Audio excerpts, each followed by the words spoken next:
Welcome to this video review. This is about the ZAGG Invisible Shield. Now, if you do not have an invisible shield for your iPad, you're going to make sure you get one because of the fact that your iPad, you obviously, don't want to scratch the screen and you don't want to get the back all scratched up. And as much as you might be carrying it around, traveling with it, if you accidentally drop it, somebody sets something down on top of it by accident, if you have kids, that don't handle things that well, that little kids like to not knowingly basically bang things up or scratch them, or they might set some keys down on it. Whatever happens to your iPod, you want to protect it. So the best thing to do is to get a ZAGG Invisible Shield.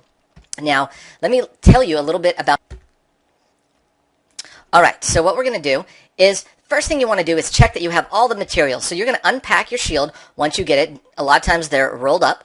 And you want to make sure that you have a front shield and a back shield for your iPad, okay? There are two layers that are usually, there's a sticky side, and that's going to be on an adhesive, on a piece of paper. And again, they're rolled up. You should also have instructions for applying the shield. But for now, you can go ahead and get rid of those because we're going to show you how to do that. Now, you're also going to have a bottle of solution, which is basically a watery solution that has an alcohol base that basically evaporates when you spray it on. So what's going to happen is the water solution is going to allow you to very easily put your shield on completely invisibly, and you won't even notice that it's there, but the solution actually allows you to very easily put your shield on without having any air bubbles or any other issues. So again, as I said, go ahead and ditch your instructions because we're about to explain how to do this. So step 2, what we're going to do is prepare your iPad simply by cleaning the outside surface, okay? What I recommend you do is get a piece of towel or other soft type of cloth and lay that down on a flat surface, okay? You're going to want to put your iPad face down because we're going to be using the back surface first to apply your shield. So you want to make sure you look at the different shields because sometimes they will be labeled front and back.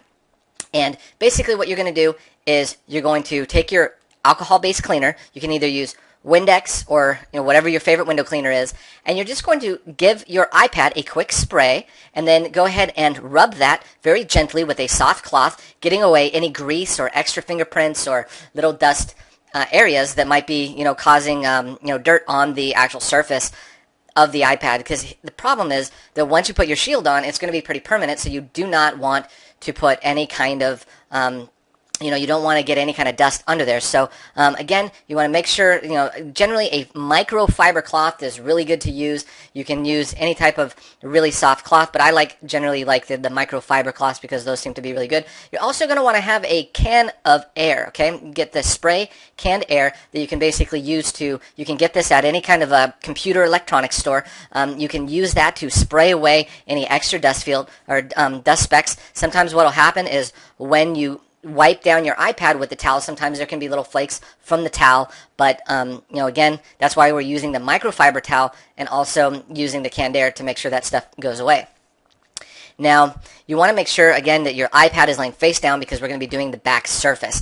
Now, move on to step 3. We're going to be applying the back surface first, okay, for your shield. So make sure you have the shield that is labeled for the back and have a squeegee ready. Now, if you don't have a squeegee or your kit didn't come with one, you can also optionally use a credit card, okay? So you can use just any standard credit card or a piece of plastic that's in the same general shape, as long as it's not going to be having a rough edge that's going to scratch or cause any problems with the shield, okay? So then what you're going to want to do is take your solution and spray a generous amount of the water solution on the back of your iPad, okay? So don't worry too much about spraying too much solution because honestly, this is the same exact method that professionals have used, and the shield wouldn't have been made if this wasn't tested over and over again. So don't worry, it's not going to ruin your iPad. Just make sure that when you first get started, make sure that all your electronic device, your iPad, is turned off, okay? You never want to leave it on. It's probably not going to cause any problems, but just to be on the safe side, make sure that your iPad is completely turned off before you even start spraying any solution.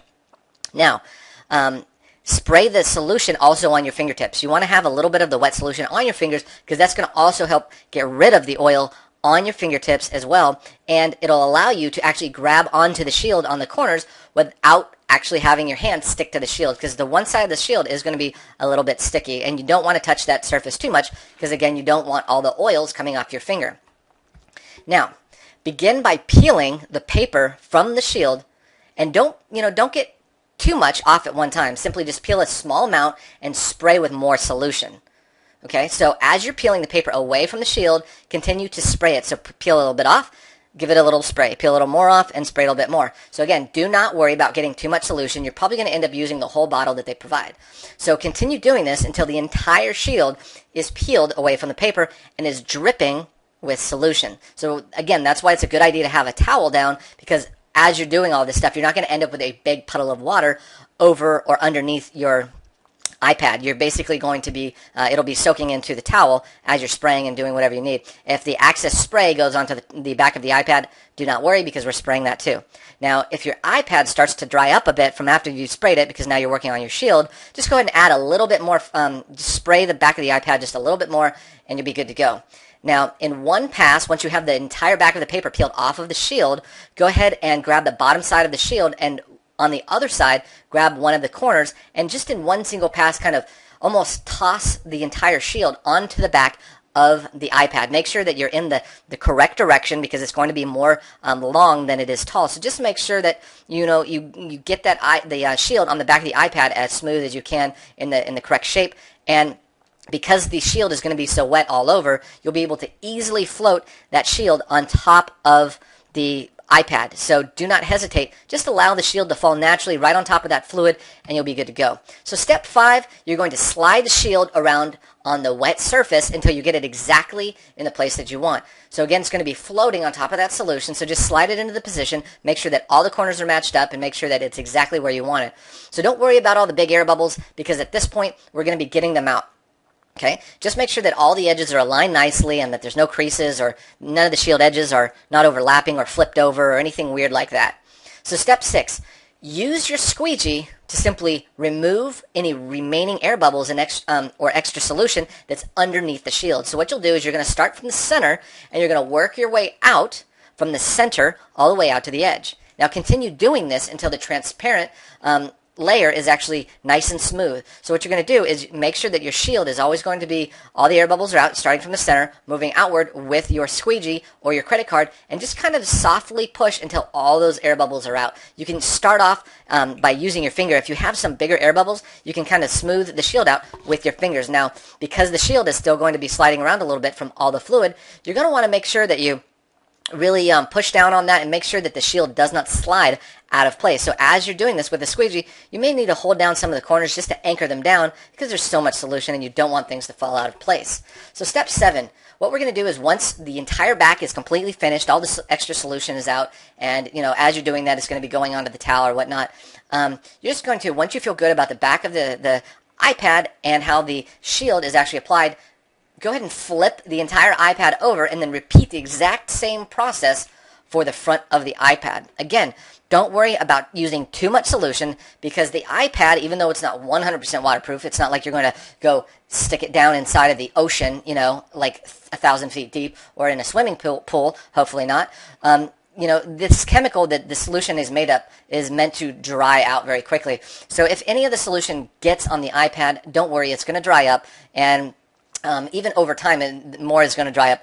And so, within 12 to 24 hours before using your iPad, just let it dry out. Once you've gotten your shields on and you've worked all the bubbles out, and you might see a little bubbles here and there, but just make sure they're not dust bubbles. Make sure that there's not excess dirt or anything, because if you see anything like that, if you see any other dust specks or anything, just make sure you kind of pull that shield up and you get all that extra stuff out.